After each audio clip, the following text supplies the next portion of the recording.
This is creative law. Creative law was developed by Stella Baker in November 2009 out of a theory of modern drama. Stella Baker was a fringe dramatist and stage director who, while working in Poland, developed a spontaneous free form of theatre alternative to modern theatre. A contemporary of Jerzy Grotowski, she saw no sense in the constant repetition that actors went through to study acting, because none of the repetitive actions ever turned out to be the exact same.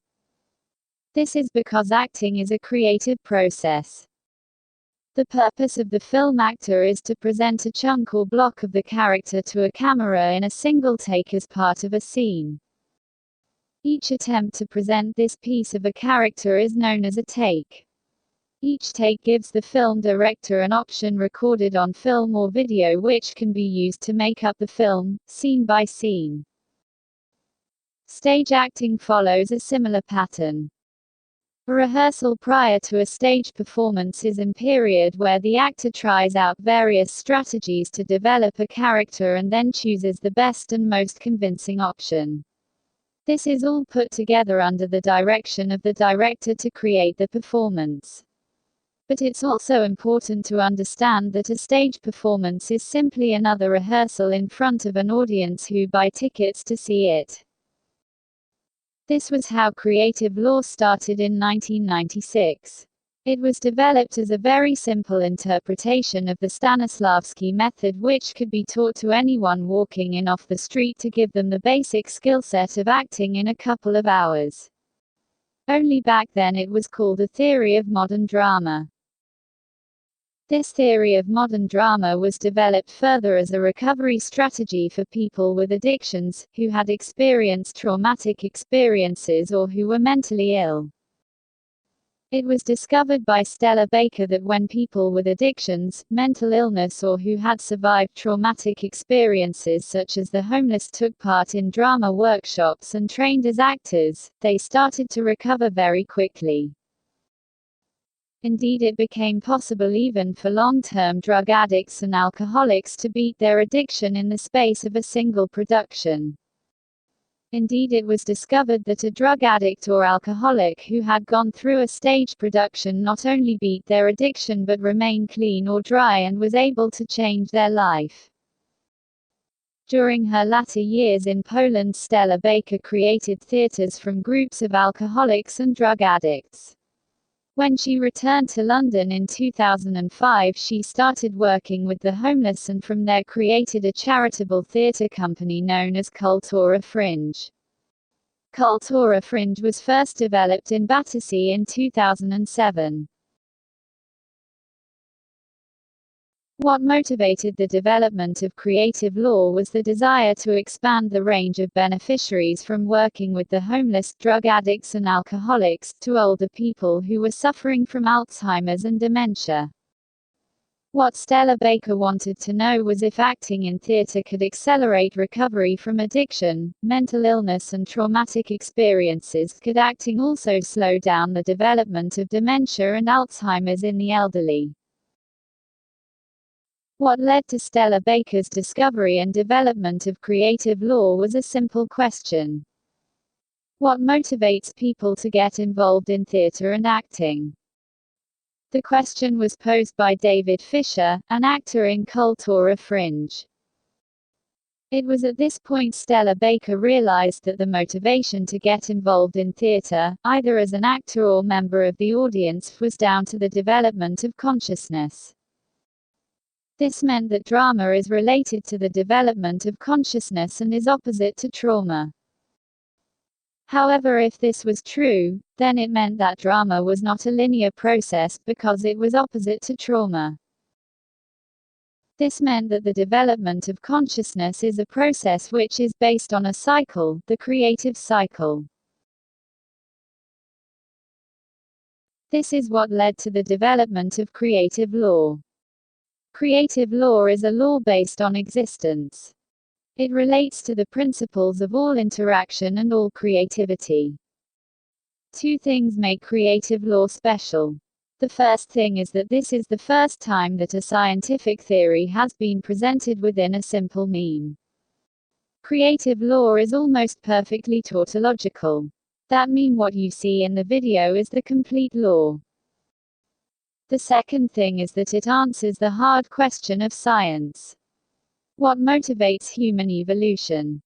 Individual human creativity and interaction motivated by the need to develop consciousness. All existence is based on consciousness and creative law. This is particularly the case when it comes to living existence. There are two parts to creative law: the principles of existence and the energy spectrum. All existence is based on three core principles. The first principle is individuality.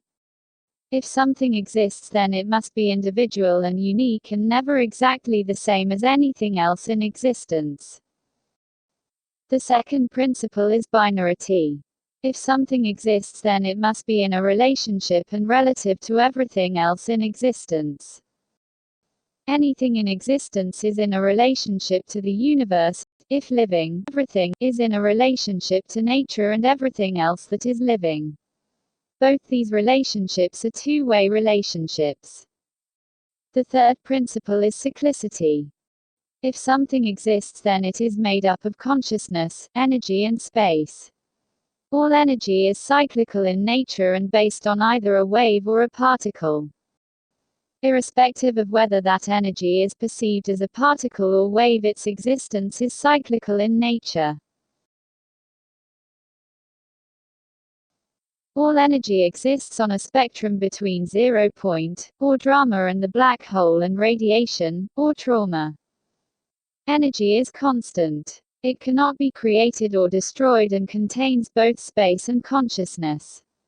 Energy is a matter of wavelength, the length of the cycle, frequency, which means the frequency of different cycles, and levels of consciousness. The more dramatic energy is, the higher the level of consciousness, the longer the wavelength and the lower the frequency. The more traumatic energy is, the higher the frequency, the shorter the wavelength, and the lower the level of consciousness. A clear example of the principles of the energy spectrum can be heard when you strike a gong with, say, a hammer.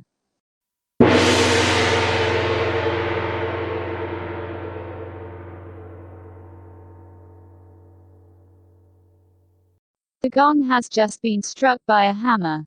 The impact of the hammer against the gong is traumatic. It is impact. This increases the energy frequency, shortens the wavelength, and results in a loss of consciousness.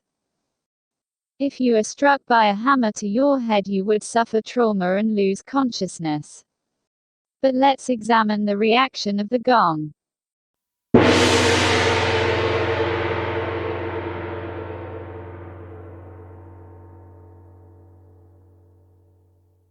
The gong's response to being hit by the hammer is dramatic. The gong produces sound energy which can be heard. This sound energy reduces the frequency of energy by increasing the level of consciousness. This is creativity. Any reaction which results in interaction and an increase in the level or perception of consciousness is dramatic. Note that the sound came from the gong and not the hammer. Note that the gong perceives consciousness despite the fact that it is not living and not autonomous. A gong cannot independently or spontaneously produce a sound, because it is not living. But this does not mean that the gong cannot perceive consciousness. Of course, the perception of the gong, like Earth, and all inanimate objects, is limited. But this does not change the fact that the universe, and everything in it, is conscious. However, this also means that the universe itself is not creative, because it contains the sum total of all consciousness, all energy and all space. This means that the totality of the universe is traumatic in nature. Without the development of consciousness, energy increases in frequency, the creative cycles shorten, and everything separates, breaks down, decays, dies off, and fragments. This means that all creativity and interaction in the universe comes entirely from the individual components of the universe. Creativity can only happen from an individual point or perspective of the universe and requires interaction with another individual point or perspective to result in an increase in the perception of consciousness. All relationships are based on action, reaction and interaction and are either dramatic or traumatic in nature. This is what creative law is all about.